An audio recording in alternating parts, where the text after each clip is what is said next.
अनुसूचित जाती आरक्षणातील उपवर्गीकरणाच्या विरोधात महाराष्ट्राच्या रस्त्यावर जनसागर उसळला आहे. बीड ते मुंबई असा शेकडो किलोमीटरचा लॉंग मार्च सुरू असून अनवाणी पायाने कडक ऊन आणि पावसाची पर्वा न करता हजारो आंबेडकरी अनुयायी मुंबईकडे कूच करत आहेत. पण या आंदोलनामागची नेमकी भूमिका काय आहे, सरकार काय निर्णय घेणार आणि 26 जूनच्या मुंबई महामोर्चातून कोणता मोठा संदेश जाणार, पाहूया विशेष रिपोर्टमधून. अनुसूचित जाती आरक्षणातील उपवर्गीकरणाच्या मुद्द्यावर महाराष्ट्रात सध्या मोठे सामाजिक आणि राजकीय आंदोलन उभे राहताना दिसत आहे. बीड येथून 10 जून रोजी सुरू झालेला बीड ते मुंबई लॉंग मार्च आता राज्यभर चर्चेचा विषय ठरला आहे. 26 जून रोजी मुंबईच्या आझाद मैदानावर या आंदोलनाचा समारोप होणार असून लाखो समाज बांधव सहभागी होण्याची शक्यता व्यक्त केली जात आहे. या आंदोलनाची प्रमुख मागणी म्हणजे अनुसूचित जाती आरक्षणाचे अ, ब, क, ड असे करण्यात आलेले उपवर्गीकरण रद्द करावे. आंदोलनकर्त्याचे म्हणणे आहे की संविधानाने दिलेले आरक्षण व्यवस्थेत विभागणी केल्यास समाजात फूट पडू शकते. यासोबतच जातीनिहाय जनगणना करण्याची मागणीही पुढे करण्यात आली आहे. दरम्यान राज्य सरकारची भूमिका मात्र सावध आणि कायदेशीर चौकटीत राहणारी दिसत आहे. सरकारमधील काही मंत्री आणि पदाधिकाऱ्यांनी स्पष्ट केले आहे की अनुसूचित जाती आरक्षण उपवर्गीकरणाचा विषय हा केवळ राज्य सरकारच्या अखत्यारीतील नसून न्यायालयीन निर्णय, केंद्र सरकारची भूमिका आणि घटनात्मक तरतुदीशी संबंधित आहे. त्यामुळे सरकार सर्व घटकांचे म्हणणे ऐकून पुढील भूमिका घेईल असे संकेत देण्यात आले आहेत. एका बाजूला भीमसैनिक आणि आंबेडकरी संघटना रस्त्यावर उतरल्या आहेत, तर दुसऱ्या बाजूला सरकार कोणत्याही सामाजिक संघर्ष निर्माण होऊ नये यासाठी संतुलित भूमिका घेण्याचा प्रयत्न करताना दिसत आहे. मात्र आंदोलनाचा वाढता जनाधार सरकारसाठी चिंतेचा विषय ठरू शकतो. या संपूर्ण प्रकरणात सर्वात महत्त्वाचा मुद्दा म्हणजे सामाजिक न्याय. आरक्षण ही केवळ राजकीय बाब नाही, तर वंचित समाजाच्या प्रगतीशी जोडलेली संवेदनशील व्यवस्था आहे. त्यामुळे कोणताही निर्णय घेताना सर्व घटकांचा विश्वास जपणे आवश्यक ठरणार आहे.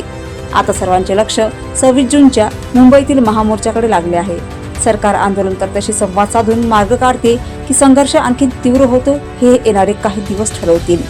Bureau report, Lokparivartan news live, Hingoli.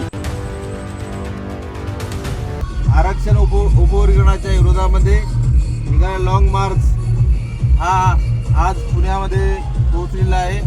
या लॉंग मार्चचा हा 11वा दिवस आहे आणि 11व्या दिवशी पुण्यामध्ये हा लॉंग मार्च पोहोचलेला आहे. या लॉंग मार्चनं बीड ते मुंबई या आरक्षण उपवर्गीकरणाच्या विरोधामध्ये असलेल्या या लॉंग मार्चनं या महाराष्ट्रामध्ये एक नवी क्रांती निर्माण केलेली आहे. आणि या माध्यमातून, या आंदोलनाच्या माध्यमातून या महाराष्ट्रातला आंबेडकरी चळवळीतला तरुण इथल्या व्यवस्थेला, इथल्या सरकारला ठणकावून सांगू इच्छित आहे की तुम्ही आमच्या विरोधामध्ये कोणतंही षड्यंत्र केलं तर ते आम्ही या महाराष्ट्रामध्ये आम्ही हयात असताना आमच्या समोर ते आम्ही कदापि सफल होत येणार नाहीत.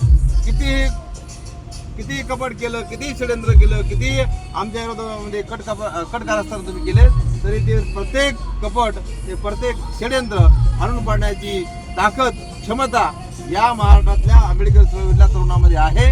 हे या बीडच्या तरुणांनी या लॉंग मार्चनं या महाराष्ट्राला, उभ्या महाराष्ट्राला दाखवून दिलेलं आहे. म्हणून या माध्यमातून इथल्या व्यवस्थेला आम्ही देखील आवाहन करत आहोत की आम्ही आंबेडकर चळवळीतले तरुण, आंबेडकर चळवळीतले कार्यकर्ते, आंबेडकर चळवळीतले नेते हे कुठल्याही प्रकारच्या परिस्थितीमध्ये समाजावर होणारा अन्याय, आमच्या संविधानासोबत होणारी छेडछाड, आमच्या आरक्षण होणारा घाला आम्ही कदापि सहन करणार नाहीत. आणि या महाराष्ट्राचा मग मुख्यमंत्री कोणी असो, देवेंद्र फडणवीस असो की अजून कोणी असो, त्याने कितीही प्रकारचं काही आम्हाला दाबण्याचा प्रयत्न केला तर आम्ही दबणारे लोक नाहीत. ही बाबासाहेबांचे आम्ही जायज औलाद आहोत, बाबासाहेबांचे आम्ही जायज लेकर आहोत. बाबासाहेबांच्या या आंदोलनाला घेऊन या देशामध्ये आम्ही चालणारे लोक आहोत. त्यामुळे आम्ही बाबासाहेबांची संवैधानिक जी मुवमेंट आहे, बाबासाहेबांचं संवैधानिक आंदोलन आहे, जे लोकशाहीच्या मार्गाने आंदोलन आहे, या आंदोलनाला आम्ही पुढे घेऊन जाऊत आणि या देशामध्ये आमच्यावर होणारा जो अन्याय आहे तो आम्ही अन्याय उधळून लावूत. इथल्या व्यवस्थेला आम्ही पाणी पाजूत, गार करूत. आणि आरक्षणाच्या संदर्भात किती RSSनं अनेक पत्रक काढलेत, अनेक प्रकारचे RSSनं मिटिंगा घेतल्यात, कार्यक्रम घेतलेत, अनेक प्रकारचे षड्यंत्र केलेत. आरक्षण समाप्त करायचं, आरक्षणाला कुबड्या म्हणायचं, आरक्षणाला भीक मागण्याचं आणि मिरिटला, गुणवत्तेला हे मारक आहे. या देशातलं मिरिट मारणारं आरक्षण आहे. अशा प्रकारचा अपप्रचार करणाऱ्या जे RSS आणि BJPचे लोक आहेत, आज तेच लोक त्या आरक्षणाचं गट पडायला निघाले आहेत, त्या आरक्षणाचं तुकडे पडायला निघले आहेत, आपाकडे वर्गीकरण करावण्याची भाषा करत आहेत. या देशामध्ये RSS आज पूर्ण बिथरलेली आहे. आरक्षण एकतर कुबडे आहेत तुम्ही म्हणा किंवा त्या आरक्षणाचे लावा काही लोकांना लाभ भेटला नाही ते मिळाला पाहिजे त्याचे तुकडे पाडायचे अशा प्रकारची भाषा करतात. नेमकी आरक्षणाची एक निश्चित भाषा आपली केली पाहिजे. अशा या आंदोलनाच्या माध्यमातून आम्ही इथल्या व्यवस्थेला, इथल्या आरक्षणाला, बीजेपीला, इथल्या सरकारला आम्ही जाहीर प्रकारचं आवाहन करत आहोत की तुमची जी विषमतावादी व्यवस्था आहे, तुमची जी मनवादी व्यवस्था आहे, भेदभावाची व्यवस्था आहे, या देशामध्ये संविधानाच्या समोर, आंबेडकरी चळवळीच्या विचाराच्या समोर ही कदापि टिकाव धरत नाही. तुमचा विचार कालबाह्य झालेला आहे. तुम्हाला या देशामध्ये आंबेडकरी चळवळीचा विचार स्वीकारावा लागणार आहे. बाबासाहेब विचार स्वीकारावा लागणार आहे. त्याच्याशिवाय गत्यंतर नाही. जय भीम, जय भारत.